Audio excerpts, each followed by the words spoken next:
Bonjour, à la fin de cette vidéo, tu sauras comment formuler tes phrases en anglais pour pouvoir raconter tes vacances, ton week-end ou un événement dans le passé. Je m'appelle Christophe, ton professeur d'anglais préféré, et aujourd'hui on va voir le temps le plus important en anglais pour pouvoir exprimer un événement dans le passé. J'ai nommé le prétérit.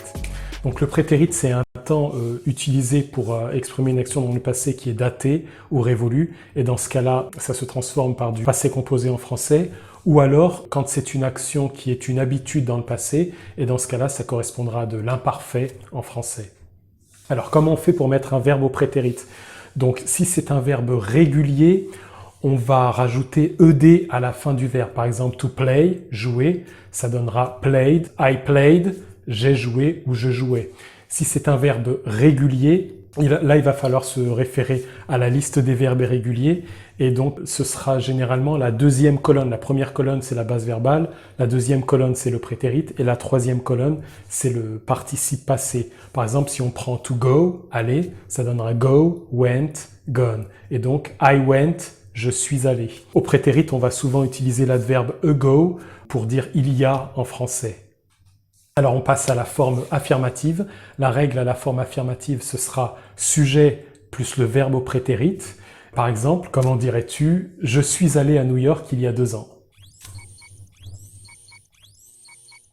I went to New York 2 days ago. Et là, donc, c'est un événement révolu et daté dans le passé, et donc ça se traduit en français par du passé composé. Je suis allé. On en fait une autre. Comment dirais-tu « Je mangeais dans ce restaurant 2 fois par semaine ». I ate in this restaurant twice a week. Et là, c'est une habitude dans le passé, donc là, ça correspondra en français par de l'imparfait. Je mangeais.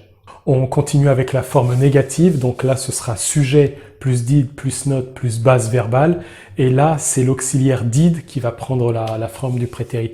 Alors, comment tu dirais « Je n'ai pas visité la Statue de la Liberté ». I didn't visit the Statue of Liberty. Et là, c'est une action donc révolue dans le passé, et ça correspond donc en français à du passé composé. On en fait une autre. Je ne regardais pas la télé le week-end. I didn't watch TV on weekends. Et là, c'est donc une habitude dans le passé, donc en français, ça correspond à de l'imparfait. Je ne regardais pas. Donc on termine avec la forme interrogative. Ce sera did plus sujet plus base verbale. Comment dirais-tu « Avez-vous vu Central Park » ? Did you see Central Park ? Et là, c'est une action révolue, et en français, donc ce sera du passé composé. Avez-vous vu ? On termine avec une dernière phrase. Comment dirais-tu « Est-ce que vous preniez le métro durant votre séjour » ? Did you take the subway during your stay ?